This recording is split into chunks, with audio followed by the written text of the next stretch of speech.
Hello welcome दोस्तों, स्वागत करता हूँ फिर से आप सबको आपके अपने इस चैनल में। तो गाइस जिस वीडियो के हम डिटेल्स में डिस्कस करेंगे मीम कॉइन्स के बारे में कि एग्जैक्टली मीम कॉइन्स में कैसे करके आपको इन्वेस्ट करनी चाहिए और कौन सी ऐसी मीम कॉइन्स है जो आपको आने वाले टाइम में ज्यादातर प्रॉफिट बना के दे सकते हो। और अभी इस टाइम पे जितने भी मीम का ट्रेंड चल रहा है, अगर आप देखोगे तो यहाँ पर जितने भी मीम कॉइन्स अभी इस टाइम पे आप देख रहे हो, तो इन सभी मीम्स के ऊपर मैंने लास्ट वीडियो के अंदर डिस्कस भी किया था। उइफ की अगर मैं बात करूं तो उइफ के ऊपर मैंने बात किया था अराउंड 1 मंथ एगो, जहां पर मैंने आपको बताया था कि उइफ में क्या पोटेंशियल है और उइफ आने वाले टाइम में कितना मूवमेंट ले सकता है। ठीक है, तो लास्ट 30 डेज में अगर आप देखोगे तो जब मैंने वीडियो बनाया था उसके बाद से उइफ के प्राइस के अंदर 833.5% के आसपास मूवमेंट देखने को मिला। बट ये जो पॉजिटिव साइड है ये हमेशा लोग देखते रहते हैं कि एग्जैक्टली यहाँ पर देखो इस ये प्रेडिक्शन के बाद पॉजिटिव चीजें हुई है। But there is some negative side as well कि अगर आप देखोगे तो यहाँ पर जैसे कि मैं आज प्रेडिक्ट कर रहा हूँ उइफ को, ठीक है, लेट्स एग्जांपल कि मैंने आज उइफ को प्रेडिक्ट किया, तो हो सकता है कि आज 833% के आसपास इस मंथ में है, नेक्स्ट मंथ में उइफ का प्राइस जो है 1600% माइनस में जा सकता है। ठीक है, तो मैं प्लस नहीं बता रहा हूँ, माइनस में जा सकता है नेक्स्ट मंथ।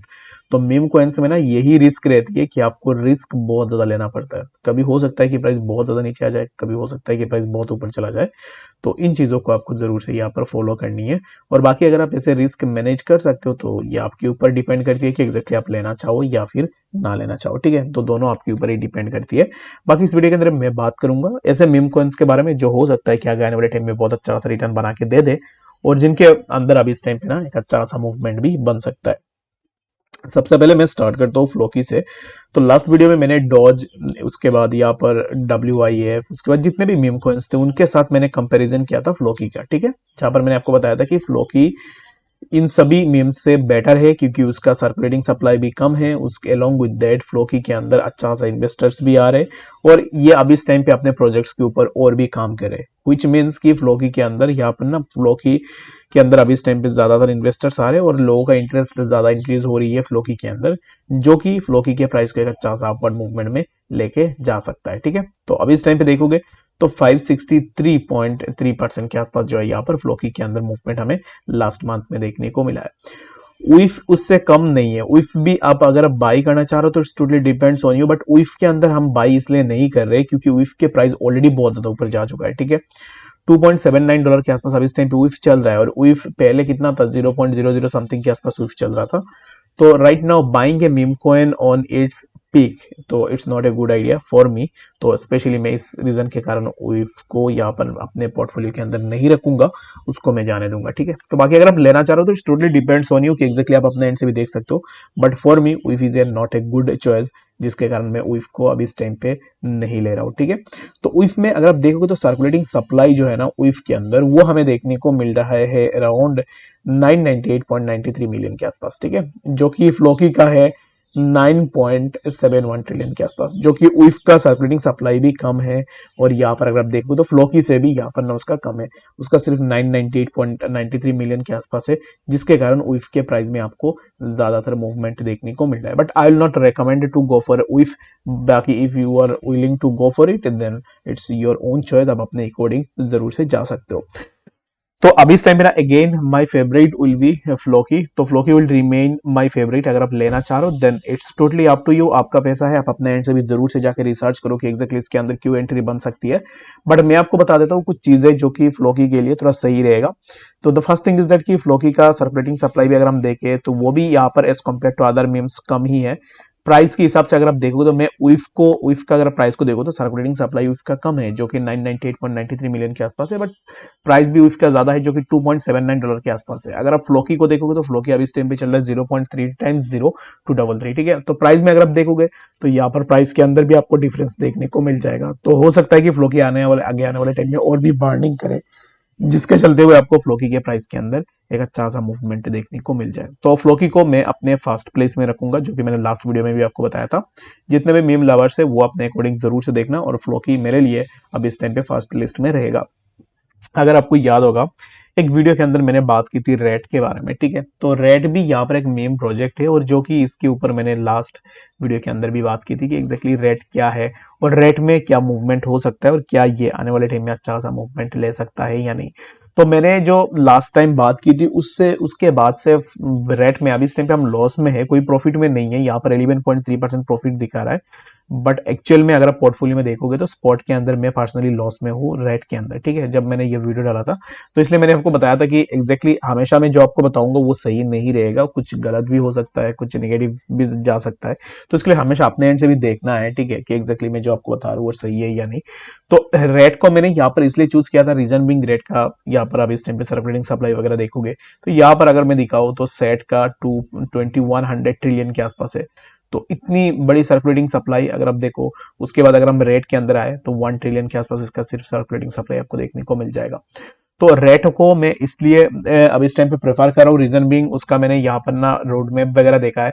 तो मीम कॉइन्स में ना और एक चीज मैं आपको बता दूं, रोड मैप्स वो बहुत सही से रखते हैं, बहुत सही से आपको बताते हैं कि ये हमारा रोड मैप है, इसमें ये होगा वो होगा।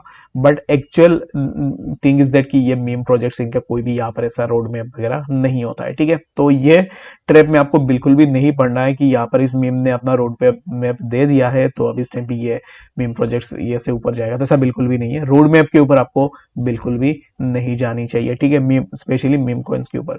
अब इस टाइम पे देखोगे तो ये ऑलरेडी बहुत सारे ऐसे एक्सचेंजेस है जिनके ऊपर ऑलरेडी लिस्ट हो चुका है।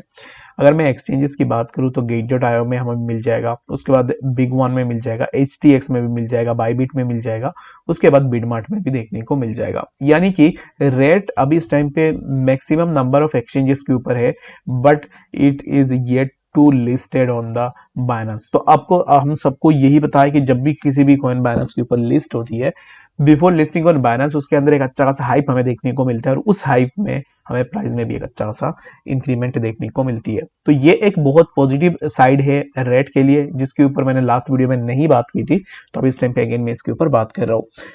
उसके बाद यहाँ पर सिर्फ बाईबिट एक ऐसा एक्सचेंज है जो मैं पर्सनली यूज भी करता हूँ, जिसके अंदर अभी इस टाइम पे लिस्टेड है। बाकी बाइनेंस में लिस्टेड नहीं है, गेट.io इन सब का मुझे नहीं पता है, बिग वन HTX इनके बारे में नहीं पता है। तो बाकी सिर्फ बाईबिट का अभी इस टाइम पे मुझे दिख रहा है, जो कि एक गुड अच्छी चीज है कि आने वाले टाइम में बाइनेंस भी इसको लिस्ट करेगा। उसके बाद अगर हम यहाँ पर और भी इस प्रोजेक्ट के ऊपर देखें ना, तो प्रोजेक्ट में कुछ खास अभी इस टाइम पे है नहीं। तो मीम प्रोजेक्ट जैसे होते ही सिमिलर काइंड ऑफ प्रोजेक्ट्स आपको देखने को मिल जाएगा। ये बना है animal token created on the BTC blockchain using the BRC20 protocol, यानी कि BRC20 प्रोटोकॉल के ऊपर यहाँ पर ना ये बना हुआ है, यानी कि BTC का जो इकोसिस्टम है उसके अंदर ही ये बना हुआ है।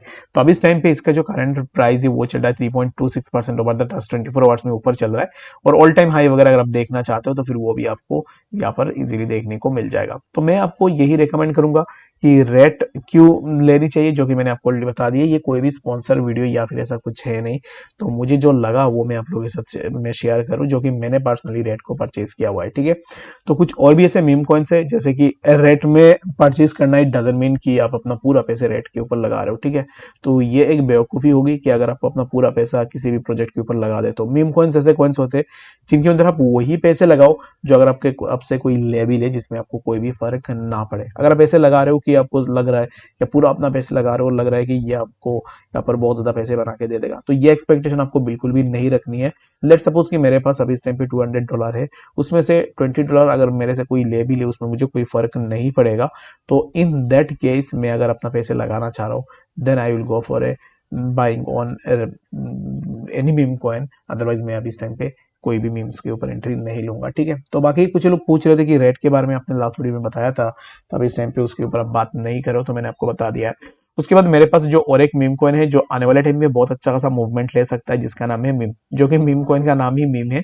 उसका अगर हम सर्कुलेटिंग सप्लाई देखें तो 15.41 बिलियन के आसपास है। उसके बाद सिर्फ सर्कुलेटिंग सप्लाई की बात नहीं है, ये एक ऐसा मीम प्रोजेक्ट है जो बहुत जल्द बाइनेंस के ऊपर भी लिस्ट हो गया था, और अभी इस टाइम पे इसको लेकर बहुत ज्यादा हाइप भी आपको मार्केट में देखने को मिल जाएगा, ठीक है।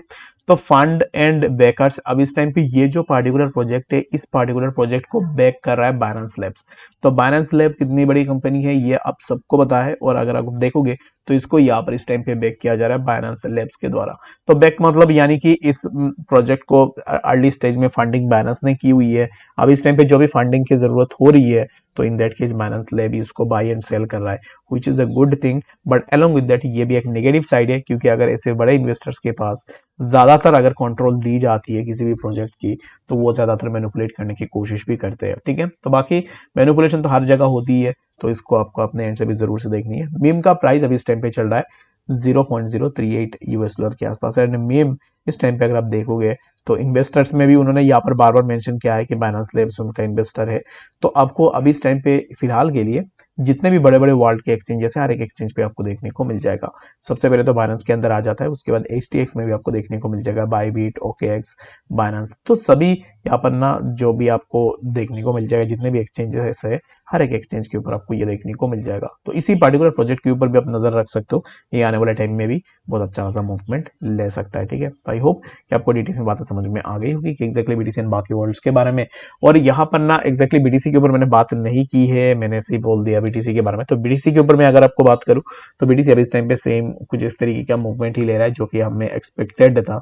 तो बीटीसी को लेकर ज्यादा कुछ अभी इस टाइम पे यहाँ पर एक्सपेक्टेड नहीं है, प्राइस एक साइडवाइज में कंसोलिडेट कर सकता है, दैट्स इट। तो बाकी अगर आप एंट्री ले रहे हो तो मैं इस टाइम पे आपको यही रिकमेंड करूंगा, वेट एंड वॉच कर लो। अगर प्राइस इसी जोन का ब्रेकडाउन कर देता है 66,768 का अगर ब्रेकडाउन हो जाता है दैट मींस कि we can expect a drop down in BTC, जो कि हम यहाँ से तो नीचे भी आ सकते हैं। ठीक है, तो मेरे हिसाब से अभी इस टाइम पे प्राइस एक साइडवेज में रहेगा एंड ओवरऑल जो मूवमेंट है बीटीसी का वो हमें अपवर्ड मूवमेंट में देखने को मिल जाएगा। तो आई होप कि आपको डिटेल्स बात समझ में आ गई होगी। कोई भी डाउट या कंफ्यूजन है कमेंट सेक्शन में जरूर से बताना। मिलते हैं नेक्स्ट जरूर अपडेट्स के साथ, तब तक के लिए गुड बाय।